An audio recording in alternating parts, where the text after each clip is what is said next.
Malami, ọ̀kan nínú àwọn ọmọọṣẹ́ Buhari wọ gàù pátápátá.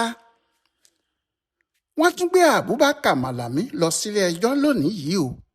Ohun tí wọ́n sì torí ẹ̀ wọ délé-ẹjọ́ yìí, ẹ̀sùn tí kò yá kó bọ́ nínú ẹ̀ ni. Bẹ́ẹ̀ náà ni ẹjọ́ ẹ̀kan ti jáde ní kóòtù lánàá ọjọ́ Ajé ọjọ́ 2 oṣù kejì ọdún yìí. Ìyẹn ló sì ń múra láti wo irú ọ̀rọ̀ tí yóò sọ tàbí irú irọ́ tí yóò pa tí yóò fi yọ ara ẹ̀ jáde nínú ẹ̀ nígbà tí wọ́n tún fọ̀n án wá sí ilé ẹjọ́ lónìí tọmọtọmọ. Èyí ni pé ọ̀rọ̀ ẹ̀ kò yàtọ̀ sí ti àgbàlagbà tó ní òun ò tọ́ ẹsẹ̀ bọ́ ẹ̀rẹ̀ tó jẹ́ gbogbo ara ló fẹ́ fi yí báyìí. Ẹ̀sùn pé ó kówó jẹ ni wọ́n torí ẹ̀ mú tẹ́lẹ̀, ìyẹn ni wọ́n sì ń bá a fà táwọn EFCC ń fokùn ṣòkòtò ẹ̀ fà á tí wọ́n ní àwọn ò ráyè rasimọ́ bọ́gẹ́, àwọn yóò fà wọ inú ẹ̀wọ̀n dandan. Bí wọ́n ti ń fa Malami bẹ́ẹ̀ lòun náà ń taari gẹ̀ tó ń pé òun ò ní gbà kẹ́nìkan má fa òun nífàkúfà, ẹnu la ó fi sọ ìdí la ó fi jókòó, kẹ́nìkan má kó òun láyà jẹ ó jàre. Àmọ́ ohun tí òun ò mọ̀ ni pé ohun tí òun rí tí òun ń torí ẹ̀ fapá jánu yìí késekése ni. Kàsàkàsà ń bọ̀ lẹ́yìn, bẹ́ẹ̀ kàsàkàsà ní bàbá késekése. Nǹkan náà ló ṣẹlẹ̀ lónìí ọjọ́ Ìṣẹ́gun ọjọ́ 3 oṣù kejì ọdún 2026 yìí o, lọ́jọ́ tí wọ́n fokùn wọ́ Malami délé ẹjọ́ gíga. Nígbà tí èèyàn bá ní agbára ńlá, pàápàá agbára òṣèlú tàbí tìjọba, àfi kí tọ̀hún lo làákàyè gidigidi o.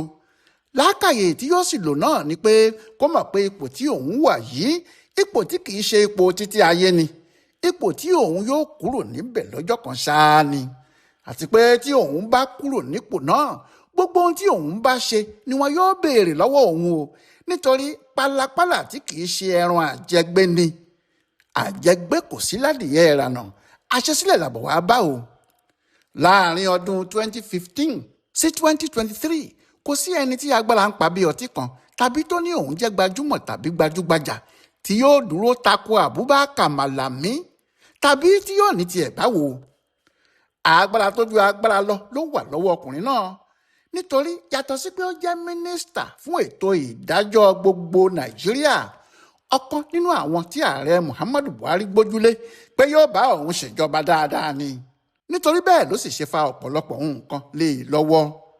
Láti ìbẹ̀rẹ̀ ìjọba náà ló ti jẹ́ ọmọ lójú àwọn Abba Kyari, Mamman Daura àti Issa Funtua. Nínú àwọn tí wọ́n sì súnmọ́ àṣọrọ̀ jùlọ nígbà náà, ọmọkùnrin yìí ló sì kẹrin wọn o, bó tilẹ̀ jẹ́ pé ó kéré sí wọn dọ́ba. Bí Emefiele ti lágbára nídìí owó tó ń pa kinní náà jẹ pínpín, wọn ò bí i pé kó yájú sí Malami o. Kò sí ọ̀gá EFCC tí wọ́n gbà tó jẹ́ wò ó lójú, nítorí ó rí i pé abẹ́ òun ni wọ́n ń gbé àwọn ọ̀gá náà sí, pé iléeṣẹ́ ètò ìdájọ́ ló yẹ kó máa ṣe àkóso EFCC. Buhari sì fún un lágbára bẹ́ẹ̀. Pẹ̀lú èyí, kò sí ọ̀gá ológun, kò sí ọ̀gá ọlọ́pàá, kò sí ọ̀gá ọ̀tẹlẹ̀múyẹ́ kan tí yóò ní ti Malami báwo. Àwọn mẹ́ta tí wọ́n lágbára jù ú lọ náà ni Daura, Kyari àti Funtua. Àwọn náà ló sì ń jíṣẹ́ fún.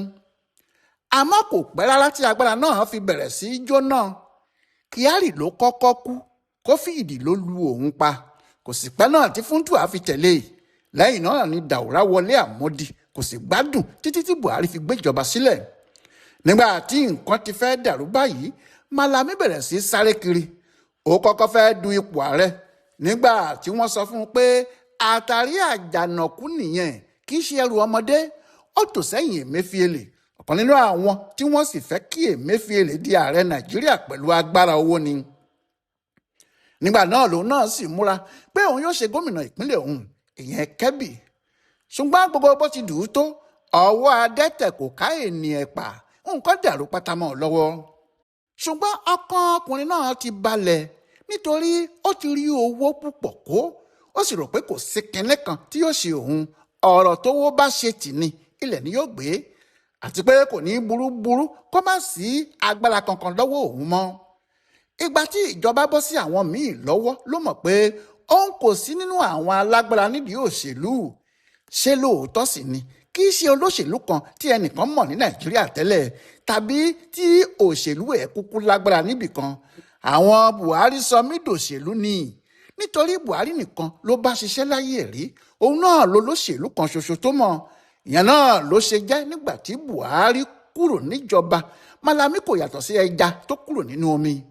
Àwọn owó tó ti kó mì, àwọn owó burúkú láyé Buhari yìí tí ọkùnrin náà jalè tààrà tó ń jí owó aráàlú kó, àwọn owó náà ló kọ́kọ́ dọ̀ràn sí i lọ́rùn nítorí àwọn EFCC ti bẹ̀rẹ̀ sí í fà á láti ìgbà tí wọ́n ti gbéjọba sílẹ̀ ni.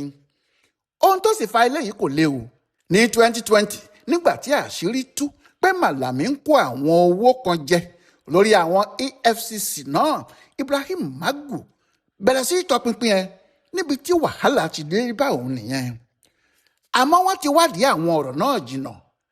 Àṣírí gbogbo owó tí Malami jí kó àti àwọn ẹrù ìjọba tí àwọn EFCC gbà lọ́wọ́ àwọn tó jí owó kó tí Malami náà tún padà tà, àṣírí gbogbo ẹ̀ ló wà lọ́wọ́ àwọn EFCC. Ẹni tó wáá jẹ́ akọ̀wé àwọn EFCC nígbà náà ni Ọlá Olúkóyèdé, ìyẹn ẹni tó jẹ́ alága EFCC báyìí o. Ọ̀rọ̀ náà ló lé Magu àti Olúkóyèdé kúrò ní EFCC lọ́jọ́ náà lọ́hùn-ún, tí Malami kò sì rò pé ajá tó gbọgbẹ́ sì tún lè pa ẹran ńlá lóko. Ohun ló ṣẹlẹ̀ yìí, àṣírí Malami wà lọ́wọ́ àwọn EFCC gan-an, ìyẹn ló sì ṣe rọrùn láti lè bá a ṣẹjọ́. Ìdí tí òun náà sì fi ń pariwo pé ẹjọ́ tí òun dá àwọn Olúkóyèdé nígbà tí òun ń ṣe mínísítà ni wọ́n fẹ́ fi ìyà ẹ̀ jẹ òun yìí. Àmọ́ wọ́n fẹ́ fìyà jẹ, wọn ò fẹ́ fìyà jẹ. Gbogbo owó tó jí ni wọ́n rí tọpinpin ẹ̀, gbogbo àwọn dúkìá tó sì fi owó náà rà ni wọ́n rí. Lóòótọ́ lọ́jọ́ Ajé Monday ọ̀sẹ̀ yìí tó fojú ba ilé ẹjọ́, Malami ṣàlàyé ẹnu ẹ̀ fẹ́ẹ̀ bó o, kódà Dìgbòlugi pàápàá mọ̀ pé irọ́ ló ń pa.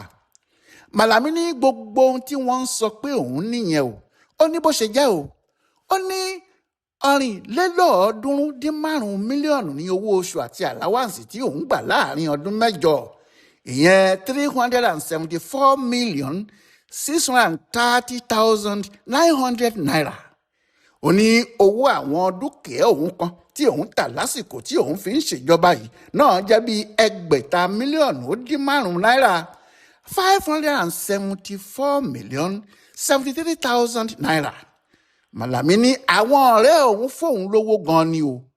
Owó tí wọ́n sì fún òun ní gbogbo àsìkò náà jẹ́ 452 mílíọ̀nù 958 million naira. Ó ní lẹ́yìn náà lòun tàwé bíi 510 mílíọ̀nù náírà, 509,880,000 naira. Paríparí ẹ̀ ni pé Malami ní àwọn iléeṣẹ́ tí òun dá sílẹ̀ ló mú wọlé jù fóun. Owó tí wọ́n sì mú wọlé jẹ́ bíi bílíọ̀nù 10 owó náírà, 10,382,684 naira. Ọjọ́ Ajé Monday yìí ni Malami tú gbogbo eléyìí kalẹ̀ níwájú adájọ́ tí àwọn agbẹjọ́rò EFCC, àwọn aṣírò owó gbogbo sì ti ń múra láti wáá já gbogbo ilé irọ́ tí ọkùnrin náà kọ́ pẹ̀lú àwọn owó tí kò sí ibi tí èèyàn ti lè rí irú ẹ̀ ní Nàìjíríà níbi tó kà pé òun ti rí wọn. Ìyẹn ni wọ́n ń sọ lọ́wọ́ nígbà tí ẹjọ́ míì tó jẹ́ ẹjọ́ ńlá yìí fi tún rú jáde. Ṣé nígbà tí wọ́n ti mú un fún ọ̀rọ̀ ti àwọn EFCC yìí ni wọ́n ti ti òun àti ọmọ ẹ̀ Abdulaziz àti ìyàwó ẹ̀ Asabe mọ́lé ní ọjọ́ 8 oṣù kejìlá ọdún 2025 tó kọjá. Wọ́n sì lò bí ọ̀sẹ̀ 3 láti mọ́lé àwọn EFCC níbẹ̀ kí wọ́n tó gbé wọn wá sí ilé ẹjọ́ ní 30 oṣù kejìlá 2025 yìí kan náà, níbi tí adájọ́ ti ní kí wọ́n máa gbé wọn lọ sí ọgbà ẹ̀wọ̀n Kùjé ni wọ́n ti gbé e jáde wá sí ilé ẹjọ́ ní ọjọ́ 7 oṣù kínní ọdún tuntun yìí. Níbẹ̀ ni wọ́n sì ti gba béèlì ẹ̀ tí wọ́n ní kó máa lọ sílé. Àmọ́ Malami kò lọ, ó jókòó sínú sẹ́ẹ̀lì ní Kùjé torí ó ti gbọ́ fìrìfìrì pé wọ́n fẹ́ mú òun. Ṣùgbọ́n ó jáde ní ọjọ́ Ajé Monday ọjọ́ 19 oṣù kínní ọdún yìí. Bó sì ti ń jáde làwọn ọlọ́pàá DSS gbé e. Eléyìí sì yàtọ̀ sí ti àwọn EFCC pátápátá. Látìgbà náà lẹ́nìkan kò ti gbúròó ẹ̀ kí wọ́n tó wáá gbé e déwájú adájọ́ lónìí ọjọ́ Ìṣẹ́gun ọjọ́ 3 oṣù kejì 2026. Ẹ̀sùn tí wọ́n fi kan Malami ni pé ó ń ṣe onígbọ̀wọ́ àwọn afẹ̀míṣòfò. Ó ó ń kó owó fún wọn gidigidi. Ọ̀pọ̀ àwọn irinṣẹ́ tí wọ́n sì fi ń ṣọṣẹ́ àti àwọn ètò tí wọ́n ń ṣe láti pa Nàìjíríà lẹ́kún lára àwọn owó tí Malami ń fún wọn ni wọ́n fi ń ṣe wọ́n o. Onígbọ̀wọ́ àwọn afẹ̀míṣòfò ni. Paríparí ẹ̀ ni pé wọ́n ní wọ́n bá ìbọn rẹpẹtẹ àti àwọn ohun ìjà olóró míì nílé Malami àti ọmọ ẹ̀ Abdulaziz. Bẹ́ẹ̀ ẹnikẹ́ni tí wọ́n bá sì ka gbogbo eléyìí sí lẹ́sẹ̀, tí wọ́n bá ká àwọn nǹkan wọ̀nyí mọ́ ọ lọ́wọ́, tí wọ́n tún fìdí ẹ̀ múlẹ̀ pé ó ń ṣe onígbọ̀wọ́ àwọn afẹ̀míṣòfò, ìmú afẹ̀míṣòfò náà ni wọn yóò mú. Èyí ni pé Malami ti wọ gàù lóòótọ́ nítorí onígbọ̀wọ́ àwọn afẹ̀míṣòfò ni wọ́n pè o. Bí yóò ti wá bọ́ nínú eléyìí lẹ́nìkan ò tí ì lè sọ. Ọláìwọlá Alága ló ń ṣe àkọsílẹ̀ ẹjọ́ Abubakar Malami yìí fún Ibùdó Àgbáyé fún Àṣà àtìṣe Yorùbá World Center nínú ọgbà Yunifásítì Ìbàdàn. Ẹ kú dédé àkókò yìí o.